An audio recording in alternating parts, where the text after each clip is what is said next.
Hello everyone, welcome back to my YouTube channel. तो जैसा कि आपको पता है कि मेरा जो चैनल है वो आपको आपके कॉम्पिटिटिव एग्जाम्स के रिगार्डिंग आपको मटेरियल प्रोवाइड करवाता है। तो देखिए, हमने हिंदी में काफ़ी हद तक टॉपिक्स को कवर कर लिया है।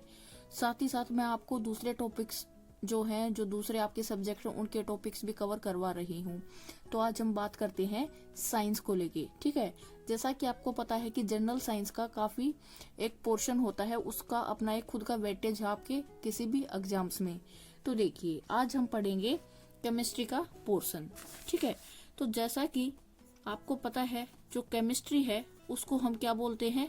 रसायन विज्ञान। उसको हम क्या बोलते हैं? रसायन विज्ञान। तो मेरी कोशिश रहेगी कि मैं बाइलिंगुअल लेके चलूं, जिससे हिंदी मीडियम का बच्चा देखे या इंग्लिश मीडियम का, आप में से किसी को भी कोई भी परेशानी ना हो। तो अगर हम बात करें केमिस्ट्री के फादर की, कि फादर कौन है केमिस्ट्री का?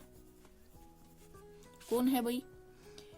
तो देखिए, हिंदी में अगर मैं बोलूं तो फादर को हम बोलते हैं जनक। जो फादर है, जो जनक है केमिस्ट्री का, वो कौन है आपके? लेवोइजियर। कौन है? लेवोइजियर। इनको हम क्या बोलते हैं? Father of chemistry. ठीक है, अब एक बात और है, ये जो केमिस्ट्री है ना, ये जो नाम है इसका, ये कैसे पड़ा?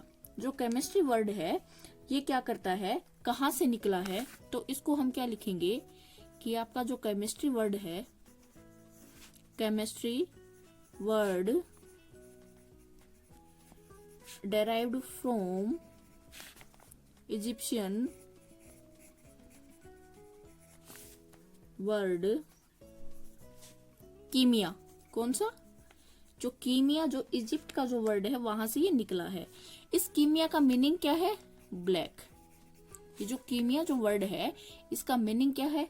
ब्लैक। हिंदी मीडियम वाले क्या करेंगे कि रसायन विज्ञान जो शब्द है उसकी उत्पत्ति कहाँ से हुई है? मिस्र के कीमिया शब्द से। ठीक है, और उस कीमिया शब्द का मीनिंग क्या है? उसका अर्थ क्या है? ब्लैक। जब कोई भी वेस्ट निकलता है, जो भी आप केमिकल्स में आपने कोई भी किसी भी केमिकल को यूज होते देखा होगा, कोई वेस्ट वहां से निकला उसको देखा होगा, तो वो कैसा होता है? मोस्टली ब्लैक इन कलर होता है। ठीक है, तो ये तो बात हो गई कि आपका जो ये वर्ड है ये कहाँ से ड्राइव हुआ है। ठीक है, इसका फादर कौन है, ये 2 पॉइंट हमने पढ़ लिए हैं। अब हम बात करते हैं, अगर हमने केमिस्ट्री का चैप्टर ओपन किया है तो हम केमिस्ट्री में सबसे पहले क्या पढ़ते हैं? मैटर। मैटर क्या है ये हम अभी जानेंगे। अभी आपसे मैं एक क्वेश्चन करती हूँ कि व्हाट इज मैटर? मैटर क्या है?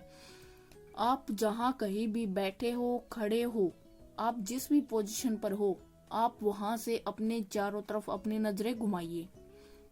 अब आपको अलग अलग चीजें दिखाई दी होंगी। ठीक है, अब देखो, उनमें से क्या आप ये बता सकते हो कि कौन सी मैटर है और कौन सी नहीं है? अब आप ये ना बता पा रहे हो तो हम सबसे पहले क्या करते हैं, मैटर को समझ लेते हैं बड़े ही आसान शब्दों में। तो देखिए, कोई भी चीज है जिसके पास क्या है, अपना एक डेफिनेट मास है। ठीक है, साथ में उसने कोई न कोई जगह को घेर के रखा है, तो वो क्या होगी? आपकी मैटर होगी। यानी कि mass plus space is equal to matter. ठीक है, अब देखो, मास को हम हिंदी में क्या बोलते हैं? द्रव्यमान। स्पेस मतलब जितनी भी जगह उसने घेर के रखी है उसको हम क्या बोलेंगे? पदार्थ। ठीक है, दोनों जो लैंग्वेज के बच्चे इसको देख रहे होंगे, मेरे ख्याल से किसी को कोई भी दिक्कत नहीं आनी चाहिए। तो ये तो बात हो गई मैटर की, और ये मैंने आपको इतना सिंप्लीफाई करके बता दिया, अब आप इस चीज को कभी नहीं भूलोगे। ठीक है, अब देखो, कोई भी चीज है, अगर उसका अपना खुद का मास है यानी कि द्रव्यमान है, साथ में उसने कुछ न कुछ जगह घेर के रखी है, तो वो क्या है? आपका पदार्थ यानी कि मैटर। अब ये पेंसिल है, मैंने इसको यहाँ पे रख दिया, इसका खुद का कुछ न कुछ वेट है ना? अब वेट तो चलो एक अलग चीज है, अगर मैं मास की बात करूँ तो इसका खुद का अपना एक मास है। ठीक है, और साथ में इसने कुछ न कुछ जगह भी घेरी, जब मैंने इसको यहाँ पे रखा इसने कुछ न कुछ जगह ली है। इन शॉर्ट, यानी कि इसके पास अपना मास भी है, अपना स्पेस भी है, तो इसको हमने क्या बोल दिया? मैटर बोल दिया। अब देखो, आपके कमरे में बल्ब होता है, ठीक है, उसकी जो रोशनी निकलती है, ठीक है, वो क्या है, मैटर में काउंट होगी या नहीं, ये आप मुझे एक बार सोच के जरूर बताइएगा, ठीक है। अब देखो, जब तक आप इसका आंसर करोगे तब तक आपका नेक्स्ट वीडियो का टाइम हो चुका होगा, तो उस टाइम पे इसका आंसर मैं आपका देखना चाहूंगी। अब देखिए, अब ये मास क्या है। अब आप सोचोगे कि मास द्रव्यमान है, तो वेट भी तो एक टाइप का क्या है, इसको हम वेट भी बुला सकते हैं। जी नहीं, वेट में क्या होगा, आपका भार होगा, ठीक है। मान लो मेरे पास एक ग्लास है, इसमें इतना पानी है, ठीक है। अब ये ग्लास जिस मटेरियल से बना है ना, वो तो क्या है, इसका मास है। और ये इसके अंदर जो हमने फिल करके रखा है ना, ये क्या है, कोई दूसरा सब्सटेंस हमने इसमें ऐड किया है। अब यहाँ पे पानी है, आप शहद भी डाल सकते हो, ठीक है, आप यहाँ पे कुछ और भी डाल सकते हो, वो हमारी चॉइस है कि हमने इसके अंदर क्या फिल किया है। तो जैसे जैसे हम इसके अंदर अलग अलग चीजें फिल करते जाएंगे तो इसका वेट अलग अलग निकलता जाएगा। क्यों? क्योंकि इसके अंदर जो हमने भरा है उसका भी तो इसमें कुछ ना कुछ काउंट होगा ना, उसका जो कंट्रीब्यूशन होगा वो टोटल निकल के आएगा। लेकिन मास क्या है, आपका ये जो ग्लास है ना, जब हमने इसको खाली कर दिया, अब ये पेंसिल है, अब आपका ग्लास है, अगर मान लो आपने क्या किया था, ग्लास के अंदर पानी था, आपने उसको निकाल दिया, अब खाली जो ग्लास है ना, वो जिस मटेरियल का बना है ना, वो क्या है, उसका मास है। इन शॉर्ट, आप मास को कैसे समझ सकते हो, इसकी डेफिनेशन अगर मैं बताऊं, मास क्या होगा आपका, things which made up of, यानी कि वो चीजें जिससे वो मिलके बनी है, यानी कि वस्तुएं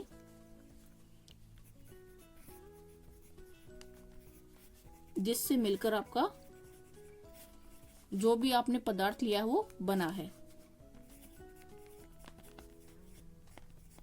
ठीक है। अब देखो, अब अगर मास आया है तो हम इसकी यूनिट भी पढ़ेंगे। कोई भी चीज है, जब आप उसको पढ़ते हो तो हमें क्या चाहिए होता है, हमने उसको पूरा का पूरा पढ़ना पड़ता है। अगर मैं यूनिट की बात करूं, यानी कि हिंदी वाले क्या बोलते हैं, मात्रक, कि इसकी मात्रा को हम कैसे मापेंगे, यानी कि इसका मात्रक क्या होगा, किलोग्राम। क्या होगा, किलोग्राम। आप इसको शॉर्ट में केजी भी लिखते हो, ठीक है। अब एक बात और याद रखनी है आपको, क्या, कि ये जो मास है, ये ना तो हम इसको डिस्ट्रॉय कर सकते और ना आप इसको क्रिएट कर सकते, ठीक है। यानी कि जो मास है can not be created nor destroyed, but क्या कर सकते हैं, हम इसको चेंज कर सकते हैं, but it can change from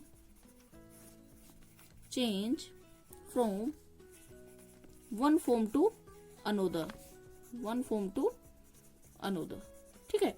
यानी कि आप किसी अनदर फॉर्म में इसको चेंज कर सकते हो, आप ना इसको बना सकते ना इसको खराब कर सकते, ठीक है। तो ये तो बात हो गई आपकी किसकी, मास की, ठीक है। अब देखो, तो अभी हम मेनली बात कर लेते हैं उन स्टेट ऑफ मैटर की जो हमें कॉमनली पता होती हैं। कौन कौन सी है, हमारी सॉलिड, लिक्विड और गैस।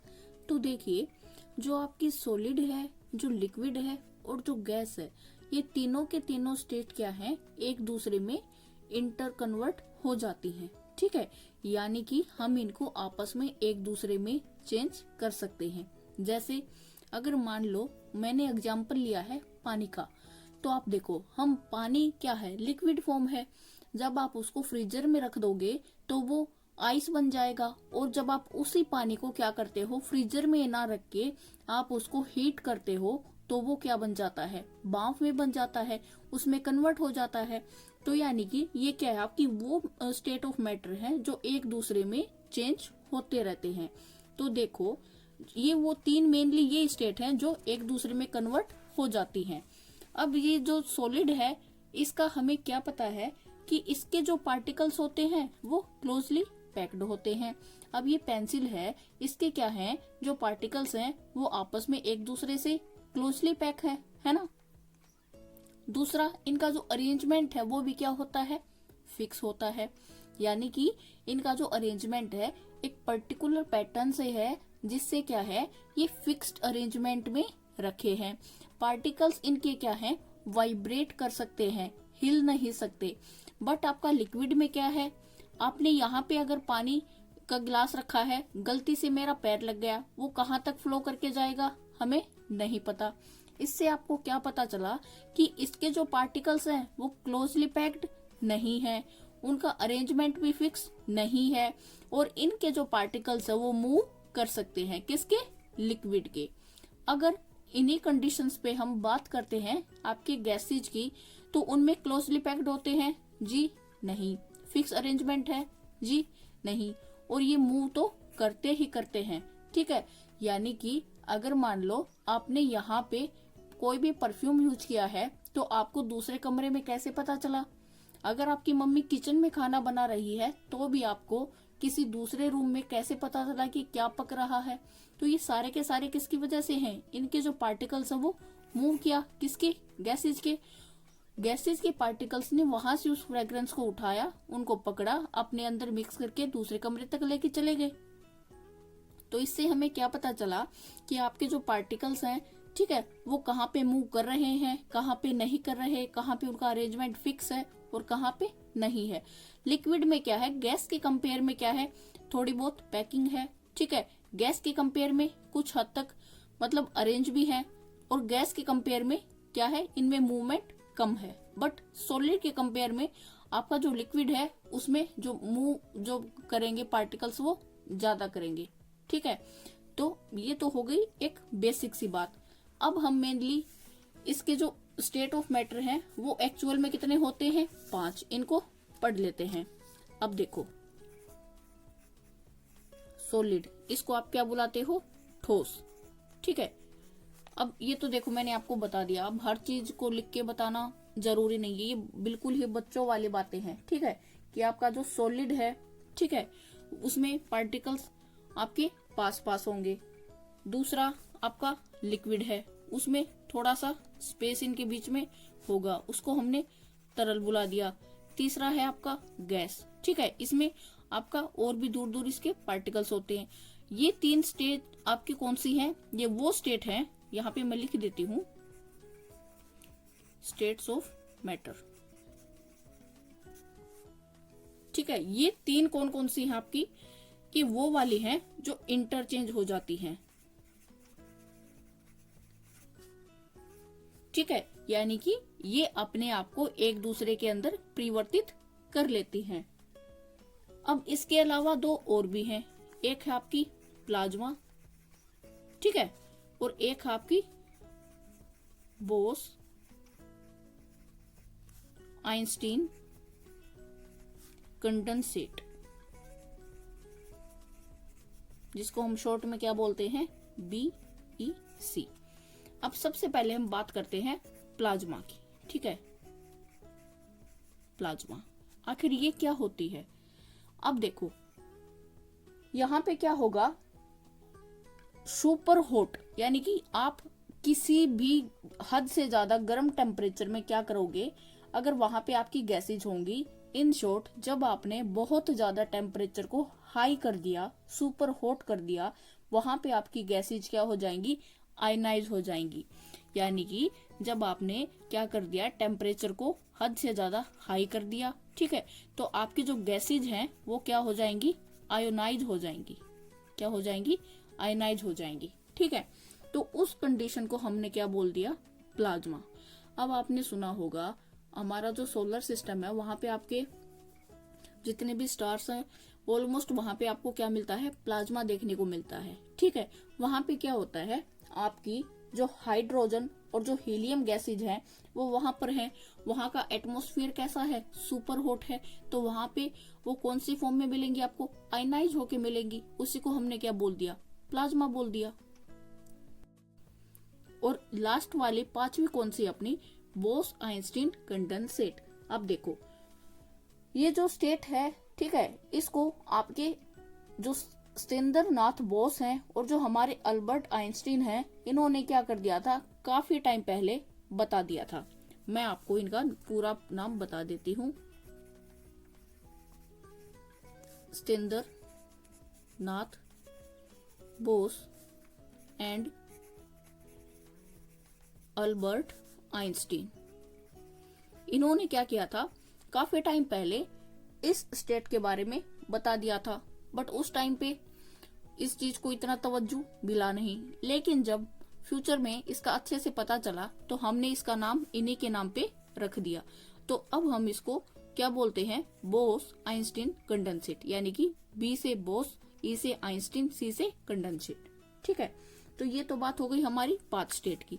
अब आपको एक बात क्या याद रखनी है, अगर आपसे कोई टोटल स्टेट ऑफ मैटर पूछे तो कितनी है, 5। लेकिन अगर कोई पूछता है कि इंटरचेंज कितनी हो जाती हैं, तो कितनी हो जाती है, 3। ठीक है, तो आज की वीडियो को मैं इतना ही रखती हूँ। ये आप एक टाइप से इंट्रोडक्शन लगा लीजिए अपने इस चैप्टर का। ठीक है, तो अगर आपको मेरी ये वीडियो पसंद आई हो तो आप मेरी वीडियो को लाइक करें, शेयर करें, और अगर आप मेरे चैनल पे नए हैं तो आप चैनल को सब्सक्राइब जरूर करें। Thank you.